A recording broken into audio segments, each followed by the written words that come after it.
ఇక జీహెచ్ఎంసీలో admin joint commissioner జానకిరాంపై అధికారులు చర్యలు తీసుకునేందుకు సిద్ధమయ్యారు. పోలీస్ స్టేషన్లో జానకిరాం చేస్తున్న వ్యవహారాలపై తన భార్య ఫిర్యాదు చేసింది.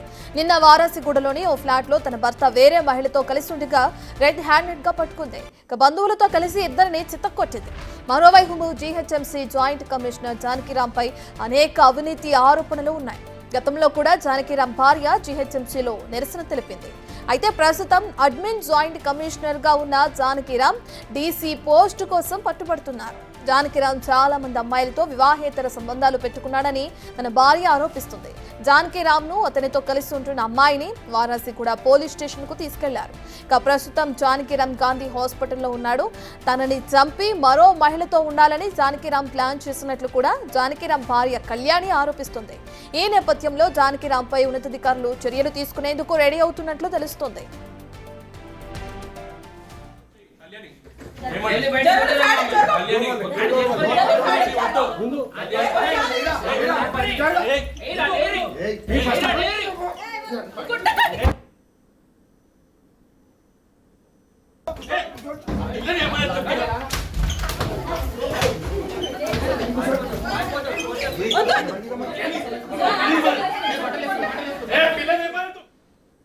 పూర్తి డీటెయిల్స్ అందించడానికి మా ప్రతినిధి శ్రవణ్ లైవ్ లో జాయిన్ అవుతున్నారు. రైట్ శ్రవణ్, నిన్న మనం చూసాం జీహెచ్ఎంసీ అడ్మిన్ జాయింట్ కమిషనర్ గా వర్క్ చేస్తున్న జానకిరాం ఏ విధంగా ఒక అమ్మాయితో రెడ్ హ్యాండెడ్ గా పట్టుపడ్డారో దానికి సంబంధించి తన పైన పోలీస్ స్టేషన్ కి తీసుకెళ్లడం కూడా మనం చూస్తున్నాం.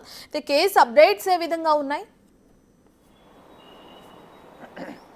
ఎస్, నిన్న జీహెచ్ఎంసీలో అడ్మిన్ విభాగంలో జాయింట్ కమిషనర్గా పనిచేస్తున్న జానకిరాం పైన కేసు నమోదైందని తన భార్య ఫిర్యాదు చేసిన తర్వాత మీడియా ద్వారా ఈ విషయం బయటికి వచ్చింది. అయితే ప్రస్తుతం జానకిరాం అంశం జీహెచ్ఎంసీలో చాలా చర్చనీయాంశంగా మారింది. అందరూ అధికారులు, ఉద్యోగస్తులు ఇదే అంశాన్ని చర్చించుకుంటున్నారు.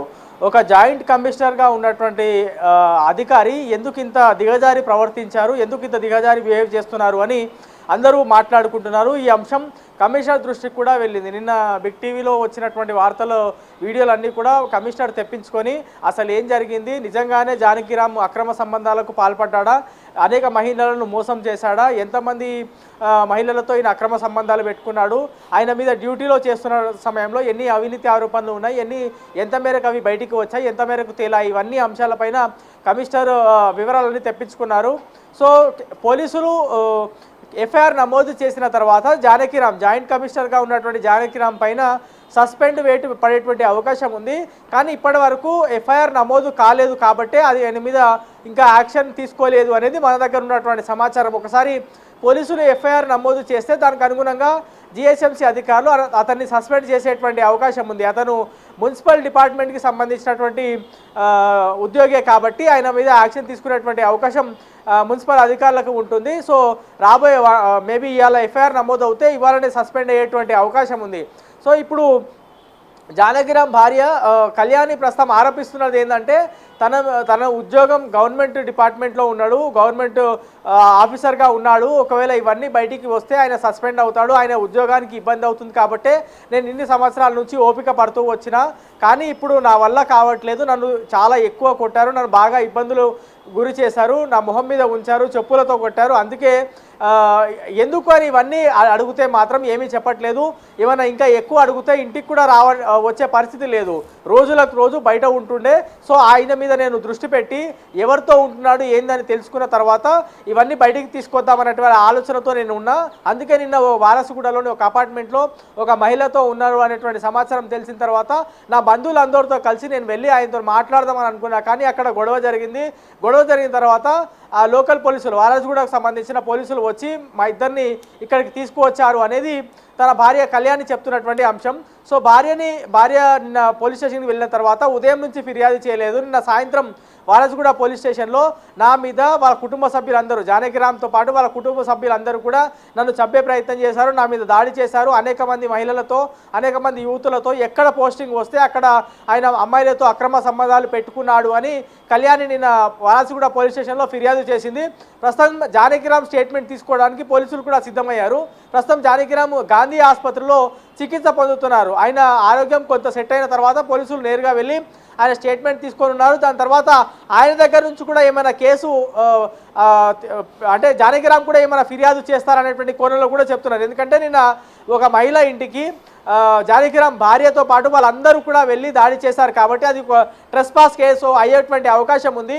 మీడియా అడిగినటువంటి ప్రశ్నలకు నిన్న వారసు కూడా ఇన్స్పెక్టర్ క్లియర్గా సమాధానం చెప్తూ జానకిరామ్ కూడా ఏదైనా ఫిర్యాదు ఇస్తే మేము రిసీవ్ చేసుకుంటాము, దానిపైన విచారణ చేసి ఎవరి మీద యాక్షన్ తీసుకోవాలో ఎవరి మీద ఎఫ్ఐఆర్ బుక్ చేయాలో అవి కూడా మేము బుక్ చేస్తాం, సైమల్టేనియస్గా ఎవరు తప్పు ఉంటే వాళ్ళని వదిలే ప్రసక్తి లేదు అనేది చెప్తా ఉన్నారు. జానకిరామ్కి సంబంధించిన వాళ్ళు కొంత లీగల్ పాయింట్స్ తెర మీదకి తీసుకువస్తున్నారు. సుప్రీంకోర్టు గైడ్లైన్స్ ప్రకారం ఇద్దరు అంటే మేజర్లకు ఇద్దరు, ఒక మహిళ కానీ ఒక పురుషుడు కానీ ఇద్దరు కలిసి ఉంటే ఎవరికి ఇబ్బంది, అవి కేసు పెట్టడానికి వీలు లేదు, ఎవరు కూడా అపోజ్ చేయడానికి లేదు అనేటువంటి లీగల్ పాయింట్స్ చెప్తున్నారు. అదైనా పర్సనల్ విషయం, ఆయన చేసుకున్నాడేమో, దీన్ని ఎందుకు ఇంత రాద్దంతం చేస్తున్నారని కూడా జానకిరామ్కి దగ్గరగా ఉన్న వాళ్ళు, జానకిరామ్కి సంబంధించిన వాళ్ళు ప్రస్తుతం ఆ లీగల్ పాయింట్స్ లేవనెత్తుతున్నారు. కానీ పోలీసులు ఆ అంశంతో పాటు జానకిరామ్ భార్య పైన గత కొంతకాలంగా జరుగుతున్నటువంటి దాడి, అతని కుటుంబ సభ్యులు అందరూ కూడా కళ్యాణి పైన చేస్తున్నటువంటి దాడి మీద కేసు నమోదు చేశారు.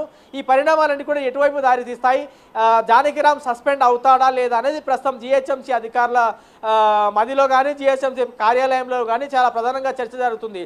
ఆయనతో పనిచేసినటువంటి ఉద్యోగాలు కానీ జానకిరామ్ తెలిసినటువంటి అడ్మిన్ విభాగంలో ఉన్నటువంటి సిబ్బంది అధికారులు అందరూ కూడా ఈ అంశం మీద చర్చించుకుంటున్నారు. సో ఇవాళ ఒకవేళ జానకిరామ్ మీద వారసు కూడా పోలీసులు ఎఫ్ఐఆర్ నమోదు చేస్తే ఇలా ఖచ్చితంగా ఆయన సస్పెండ్ అయ్యేటువంటి అవకాశం ఉంది. అనేక మంది మహిళలతో యువతులతో అక్రమ సంబంధాలు పెట్టుకోవడం, ఎక్కడ పోస్టింగ్ వచ్చినా అవినీతికి పాల్పడడం అనేది చాలా ఎక్కువ ఆరోపణలు వస్తున్నాయి. ఇవన్నీ ఎంతవరకు నిజం అనేది రాబోయే రోజుల్లో మనకు క్లారిటీ వచ్చేటువంటి అవకాశం ఉంటుంది. Right, thank you Shravan.